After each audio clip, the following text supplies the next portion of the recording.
नमस्कार विद्यार्थी मित्रांनो.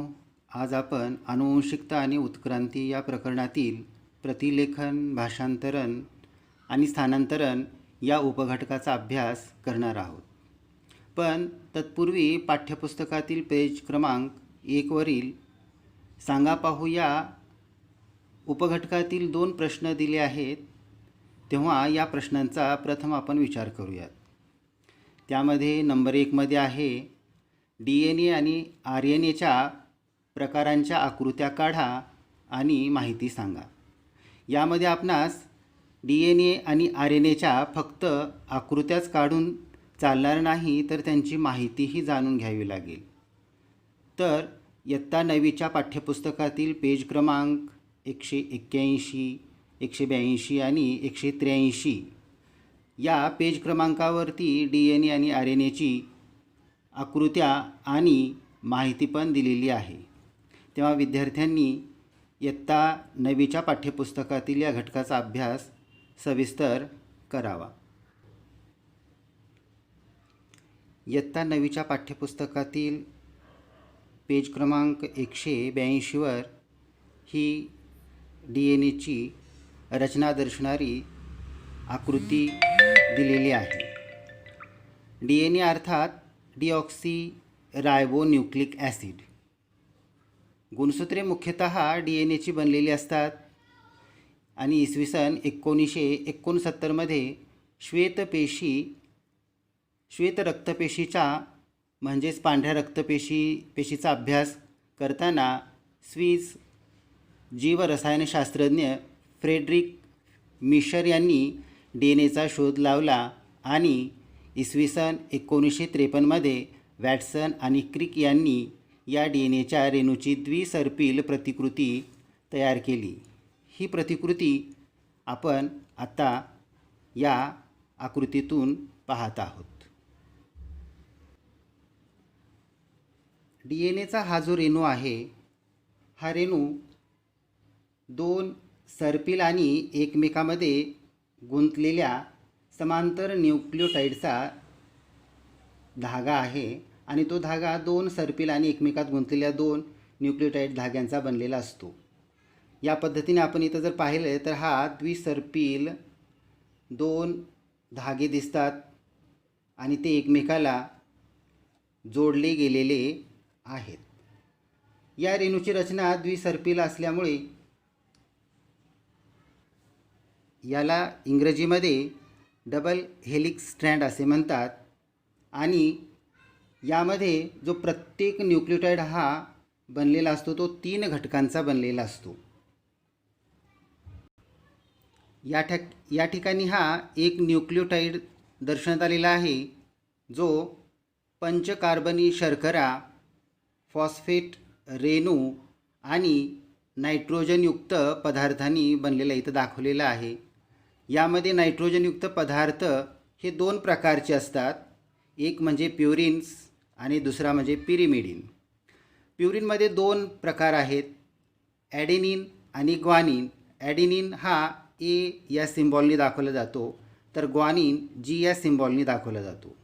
पिरिमिडिन्स 2 प्रकारचे आहेत. त्यामध्ये सायटोसिन जो C या अक्षराने दर्शवला जातो, तर थायामिन हा T या अक्षराने दर्शवला जातो. विद्यार्थी मित्रांनो, हे नेहमी लक्षात ठेवा, ॲडेनाईन जो A या अक्षराने दाखवला जातो तो नेहमीच थायामिनसोबत जोडला जातो आणि त्या दोघांमध्ये हा दुहेरी बंध हायड्रोजन बंधाने जोडलेला असतो.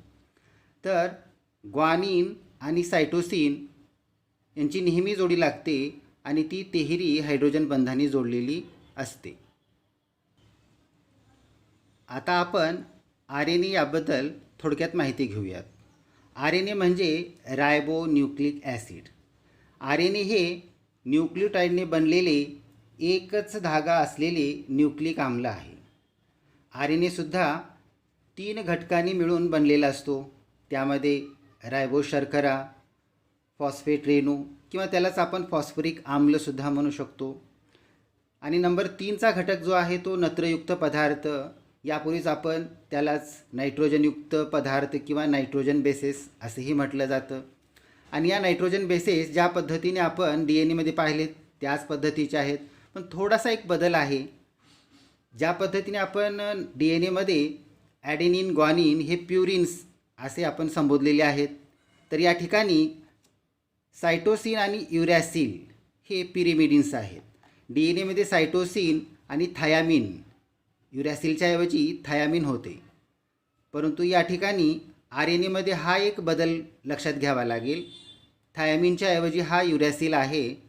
आणि या ठिकाणी आपण जर लक्षात घेतलं तर डी एन एमध्ये ॲडेनिनची जोडी थायामिनसोबत होती, परंतु या ठिकाणी आता थायामिनच्या ऐवजी युरॅसिल आल्यामुळे आपल्याला युरॅसिलसोबत त्याची जोडी लावावी लागेल.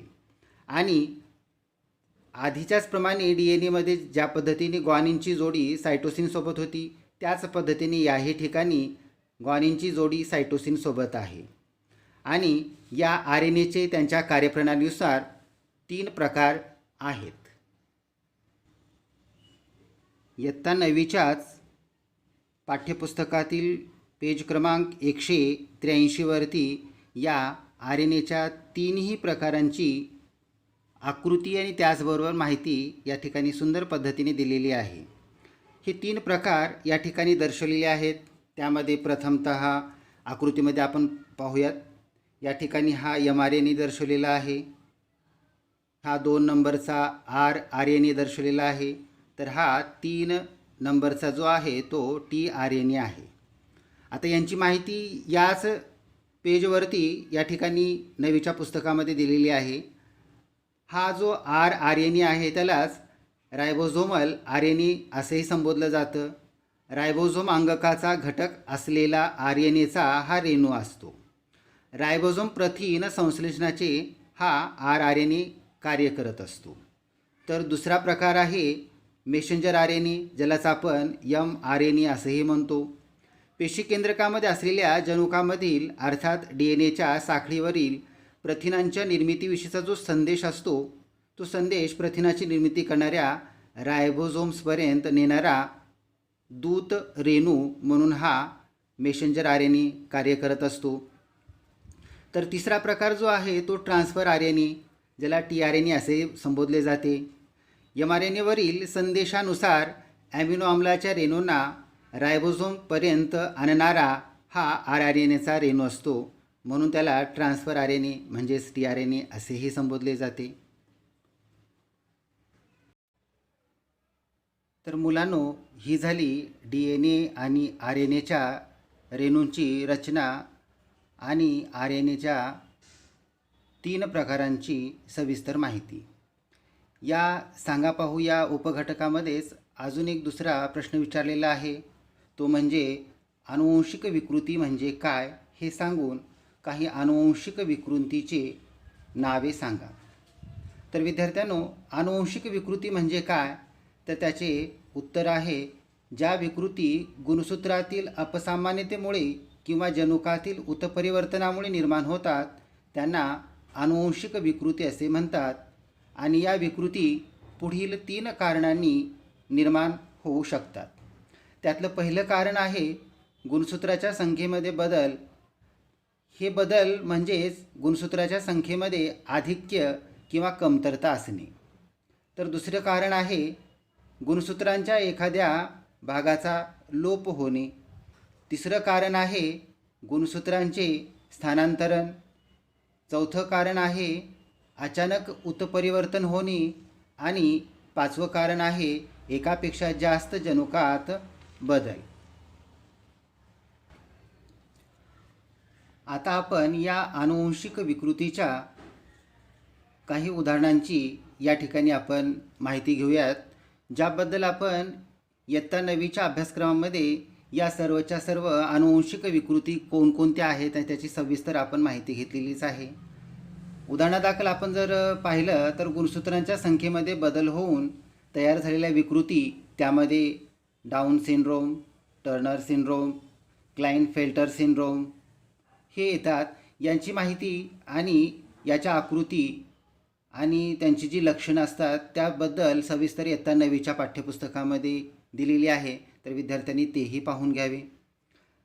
त्याचबरोबर दुसरं उदाहरण आहे उत्परिवर्तन होऊन तयार होणाऱ्या एकजनुकीय विकृती, त्यामध्ये हचिन्सन्स रोग, फेनिल किटोमेह, सिकल सेल ॲनिमिया, ज्यालाच आपण दात्रपेशी पांडुरोग असेही म्हणतो. त्याचबरोबर अल्बिनिझम, ज्याला आपण मराठीमध्ये वर्णकहीनता असेही म्हणतो. हिमोफिलिया, रंग आंधळेपणा, याबद्दलही आपण सविस्तर माहिती घेतलेली आहे.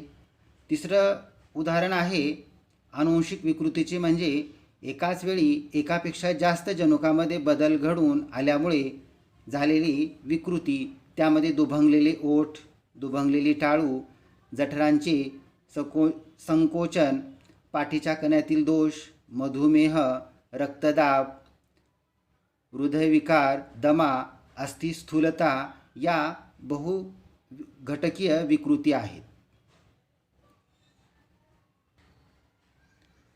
तर विद्यार्थी मित्रांनो, आता आपण खऱ्या अर्थाने प्रतिलेखन, भाषांतरण आणि स्थानांतरण या घटकांचा अभ्यास करणार आहोत. या प्रतिलेखन, भाषांतरण आणि स्थानांतरण या शब्दांनाच इंग्लिशमध्ये ट्रान्स्क्रिप्शन, ट्रान्सलेशन आणि ट्रान्सलोकेशन असेही म्हटले जाते. त्यामध्ये प्रथम प्रतिलेखन म्हणजे काय, असाही आपल्याला प्रश्न विचारू शकतात. तर त्या अनुषंगाने आपण त्याची व्याख्या पाहूयात. प्रतिलेखन म्हणजे DNA रेणूवरील जनुकाच्या साखळीनुसार RNA तयार करण्याच्या प्रक्रियेला प्रतिलेखन म्हणजेच ट्रान्स्क्रिप्शन असे म्हणतात. बघा विद्यार्थी मित्रांनो, DNA रेणूवरील जनुकाच्या साखळीनुसार RNA तयार करण्याच्या प्रक्रियेला प्रतिलेखन असे म्हणतात. पहा मुलांनो, DNA रेणूतील प्रत्येक धागा हा न्यूक्लियोटाइड नावाच्या अनेक लहान लहान रेणूंचा बनलेला असतो आणि DNAमध्ये असलेल्या न्यूक्लियोटाइडच्या याच क्रमवार रचनेलाच आपण जनुक असे म्हणतो. ही जनुके पेशीचे कामकाज नियंत्रित करतात. त्याचबरोबर शरीराच्या रचना आणि कार्ये यावर सुद्धा नियंत्रण ठेवतात आणि या कार्यात RNAची मदत होत असते. जनुकानुसार प्रथिनांची निर्मिती होत असते.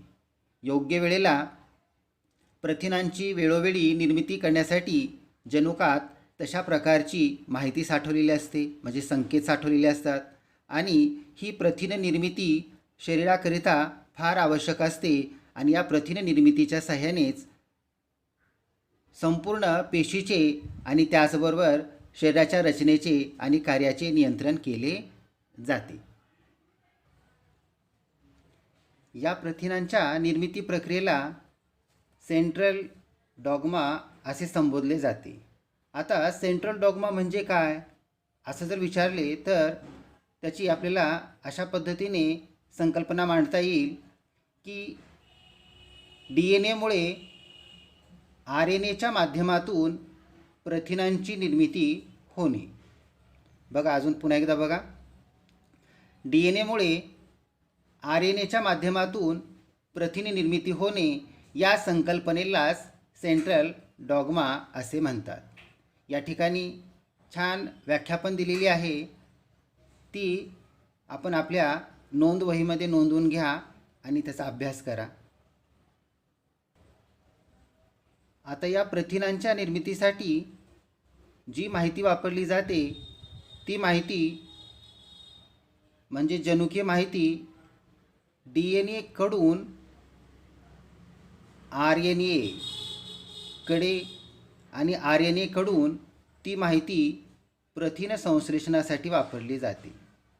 याचाच अर्थ हा जो DNAचा धागा आहे तो धागा mRNAच्या निर्मितीमध्ये वापरला जातो आणि हा mRNA प्रथिन संश्लेषणासाठी उपयोगात आणला जातो. म्हणजे mRNAची निर्मिती DNAवरील जनुकाच्या साखळीनुसार होते. प्रतिलेखन ही प्रक्रिया आपण या आकृतीच्या साहाय्याने समजावून घ्यायचा प्रयत्न करूयात. हा जो धागा आहे तो धागा आहे DNAचा डी एन एमध्ये 2 धागे असतात आणि त्या धाग्यावरती हे न्यूक्लियोटाइड्स प्युरिन आणि पिरिमिडिन या नायट्रोजनयुक्त पदार्थांनी बंध निर्माण केलेले आहेत. आता या ठिकाणी पहा, ॲडेनिनची जोडी थायमिन बरोबर, ग्वानिनची जोडी सायटोसिन बरोबर लागलेली आहे. ग्वानिन आणि सायटोसिनमध्ये तिहेरी हायड्रोजन बंध आहे, तर ॲडेनिन आणि थायमिनमध्ये दुहेरी बंध आहे. हे दोन्ही धागे पिळवटलेल्या स्वरूपामध्ये केंद्रकात असतात, पण ज्यावेळी mRNAची निर्मिती व्हायची असते त्यावेळेला हे धागे उलगडले जातात आणि एका धाग्यावरती mRNAचा हा धागा तयार होत असतो. DNA या 2 धाग्यापैकी एका धाग्याचा या ठिकाणी उपयोग mRNA तयार करण्यासाठी केला जातो.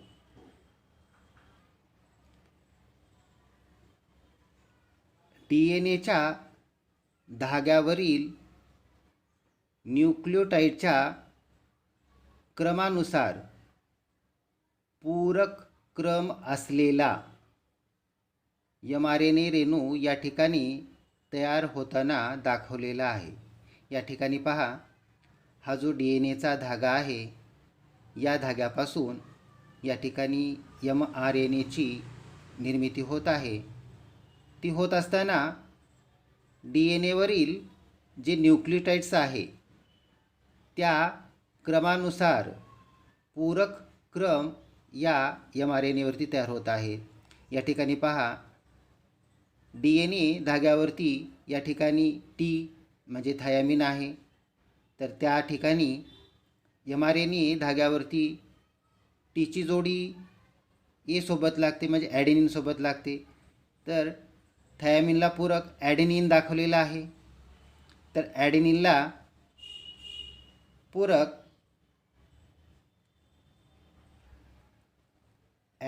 पूरक युरॅसिल या ठिकाणी दर्शवलेला आहे. विद्यार्थी मित्रांनो, या ठिकाणी थोडंसं लक्षात घ्यावं लागेल, DNAचा जर आपण विचार करत असू तर ॲडेनिनची जोडी थायमिनसोबत लागते. या ठिकाणी थायमिन पण दाखवलेलं आहे, टी, ॲडेनिन ए आणि थायमिन टी, पण ही जोडी लागते DNAमध्ये. RNAमध्ये त्यालाच पूरक, ॲडेनिनला पूरक कोण आहे तर थायमिनच्या ऐवजी युरॅसिल. हे लक्षात ठेवावं लागेल विद्यार्थी मित्रांनो. तर या ठिकाणी सायटोसिनला जोडी लागते ग्वानिनसोबत. अशा पद्धतीने DNA धाग्यावरील जे न्यूक्लियोटाइड्स आहेत त्याला पूरक क्रम हा mRNAमध्ये लावला जातो. अशा पद्धतीने DNAच्या रेणूवरील जनुकांच्या साखळीनुसार RNA तयार करण्याच्या म्हणजेच mRNA तयार करण्याच्या प्रक्रियेला प्रतिलेखन असे म्हणतात. प्रतिलेखनाची ही संपूर्ण प्रक्रिया म्हणजेच DNAच्या रेणूवरील जनुकाच्या साखळीनुसार RNA म्हणजेच mRNA तयार होण्याची प्रक्रिया ही पेशी केंद्रकामध्ये घडून येत असते. म्हणजे ही जी प्रक्रिया आहे ती संपूर्ण या पेशीच्या केंद्रकामध्ये घडून येत असते आणि mRNA तयार झाला की तो या पेशीच्या केंद्रकाला जे सूक्ष्म छिद्र असतात त्या सूक्ष्म छिद्रातून बाहेर म्हणजेच पेशीद्रव्यामध्ये येत असतो.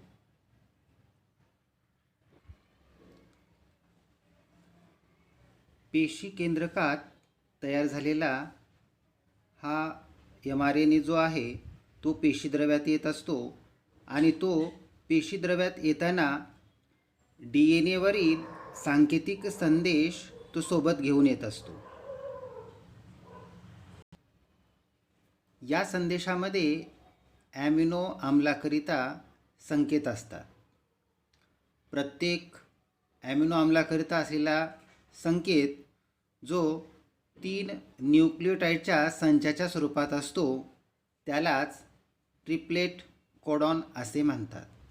विद्यार्थी मित्रांनो, या ठिकाणी ट्रिप्लेट कोडॉन म्हणजे काय असा तुम्हाला प्रश्न जर विचारू शकला तर त्याचे उत्तर तुम्हाला लिहिता आले पाहिजे. तर त्याचे उत्तर अशा पद्धतीने आपल्याला लिहिता येईल. प्रत्येक ॲमिनो आम्लाकरिता असलेला संकेत जो 3 न्यूक्लियोटाईडच्या संचाच्या स्वरूपात असतो त्यालाच ट्रिप्लेट कोडॉन असे म्हणतात. या ठिकाणी या आकृतीमध्ये ट्रिप्लेट कोडॉन दाखवलेला आहे. हा जो ट्रिप्लेट कोडॉन दर्शवलेला आहे त्याचा सांकेतिक क्रमांक आहे AUG. तर दुसरा ट्रिप्लेट कोडॉन आहे UUC. AUG म्हणजे ॲडेनिन, युरॅसिल आणि ग्वानिन. तर दुसरा ट्रिप्लेट कोडॉन आहे UUC म्हणजे युरॅसिल, सायटोसिन. हा ट्रिप्लेट कोडॉन जो आहे तो 3 न्यूक्लियोटाईडच्या संचाच्या स्वरूपात असतो जो ॲमिनो आम्लाच्या निर्मितीसाठी उपयुक्त असतो. भारतीय वंशाच्या डॉक्टर हरगोविंद खुराना यांनी सजीवसृष्टीतील सर्वच्या सर्व म्हणजेच 20 ॲमिनो आम्लाकरिता असलेले कोडॉन शोधण्याच्या कामामध्ये महत्त्वाची भूमिका पार पाडली आणि या कार्यासाठी त्यांना 1968 इतर 2 शास्त्रज्ञाबरोबर नोबेल पुरस्कार त्यांना प्राप्त झाला. प्रत्येक mRNA हा हजारो कोडॉनचा बनलेला असतो आणि त्यावरील संदेशानुसार प्रथिने तयार करण्यासाठी लागणारी ॲमिनो आम्ले पुरवण्याचे काम tRNA हा करतो. आणि त्यासाठी mRNAवर जसा कोडॉन असतो त्याला पूरक क्रम असलेला अँटीकोडॉन tRNAवर असतो. या आकृतीमध्ये mRNAवर हा ट्रिप्लेट कोडॉन दर्शवण्यात आलेला आहे. हा ट्रिप्लेट कोडॉन आहे AUG. आता हा mRNAवर ज्या पद्धतीने कोडॉन आहे त्याला पूरक असलेला अँटीकोडॉन tRNAवर आहे. हे जे स्ट्रक्चर आहे, ही जी रचना आहे, ही रचना tRNAची आहे आणि या tRNAवर या कोडॉनला पूरक असलेला अँटीकोडॉन या ठिकाणी दर्शवलेला आहे UAC. ॲडेनिनची जोडी युरॅसिलसोबत लागते. हा RNA आहे. RNAमध्ये ॲडेनिनची जोडी युरॅसिल बरोबर. या ठिकाणी युरॅसिल आहे तर या युरॅसिलची जोडी ॲडेनिन बरोबर. तर ग्वानिनची जोडी सायटोसिन बरोबर या ठिकाणी दर्शवण्यात आलेली आहे. या ठिकाणी हा दुसरा कोडॉन आहे mRNAवरचा दुसरा कोडॉन UUC म्हणजे युरॅसिल, सायटोसिन. याला पूरक क्रम असलेला अँटीकोडॉन या tRNAवर दर्शवण्यात आलेला आहे. तो AAG म्हणजे ॲडेनिन, ग्वानिन अशा पद्धतीने या ठिकाणी हे 2 कोडॉन आणि त्याला पूरक असलेले अँटीकोडॉन या ठिकाणी दर्शवलेले आहेत. आता आपण भाषांतरण म्हणजे नेमके काय हे पाहूयात. mRNAवर जसा कोडॉन असतो, हा जो mRNA आहे या mRNAवर जसा कोडॉन असतो त्याला पूरक क्रम असलेला अँटीकोडॉन ज्या tRNAवर असतो हा अँटीकोडॉन. ज्या tRNAवर असतो त्या tRNAला, म्हणजे हा जो tRNA आहे या tRNAला mRNAच्या नजीक आणले जाते. या प्रक्रियेला भाषांतरण असे म्हणतात. पुन्हा एकदा नीट बघा विद्यार्थ्यांनो, mRNAवर जसा कोडॉन असतो, हा जो mRNA आहे या mRNAवर जसा कोडॉन असतो त्याला पूरक क्रम असलेला अँटीकोडॉन ज्या tRNAवर असतो त्या tRNAला mRNAच्या जवळ आणले जाते आणि या संपूर्ण प्रक्रियेला भाषांतरण म्हणजेच ट्रान्सलेशन असे म्हटले जाते. ही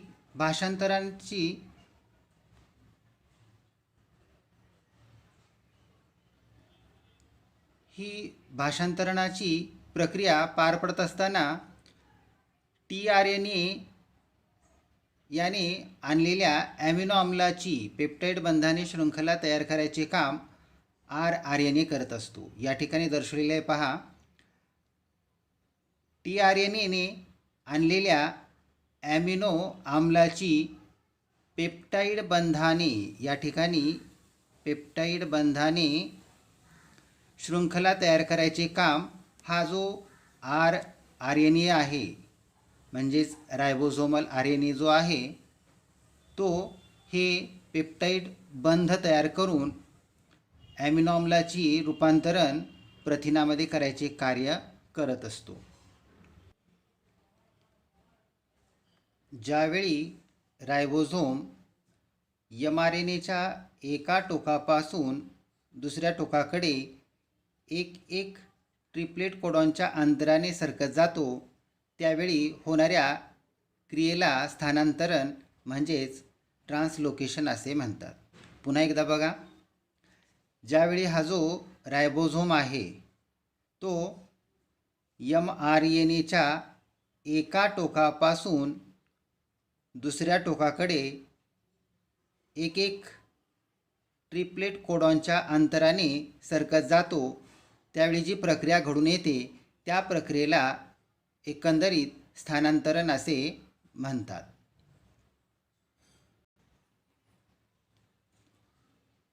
अशा पद्धतीने प्रथिनांच्या अनेक शृंखला एकत्रित येऊन निरनिराळी आणि गुंतागुंतीची प्रथिने तयार केली जातात, जी प्रथिने सजीवांच्या विविध शरीर कार्यासाठी पार पाडण्यासाठी ही अत्यंत आवश्यक असतात.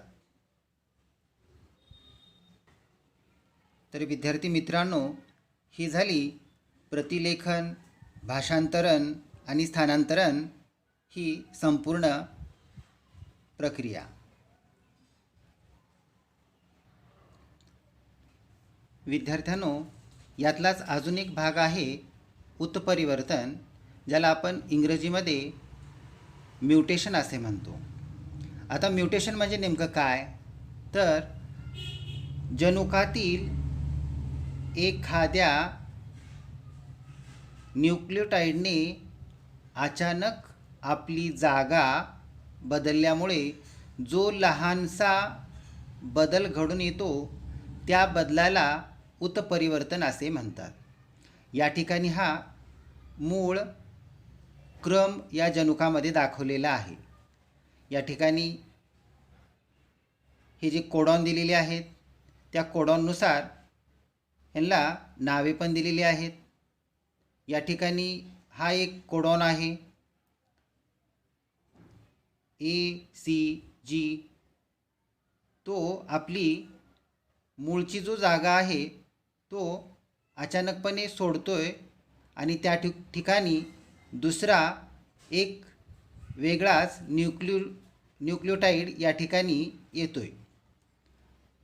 ECG हा जाऊन त्या ठिकाणी GAT हा नवीन न्यूक्लियोटाइड जागा घेतोय. त्यालाच प्रतिस्थापन असे म्हटलेले आहेत. आणि या संपूर्ण प्रक्रियेला आपण उत्परिवर्तन असे संबोधतो. विद्यार्थी मित्रांनो, या ठिकाणी आपल्यासाठी उत्परिवर्तनाची व्याख्या देण्यात आलेली आहे. जनुकातील एखाद्या न्यूक्लियोटाइडने अचानक आपली जागा बदलल्यामुळे जो लहानसा बदल घडून येतो त्या बदलाला उत्परिवर्तन म्हणजेच म्युटेशन असे म्हणतात. या म्युटेशनमुळे जनक पिढीतील जनुकामुळे त्यांच्यासारखे सजीव निर्माण होतात, कारण माता पित्याची जनुके जशीच्या तशी पुढच्या पिढीमध्ये संक्रमित केली जातात.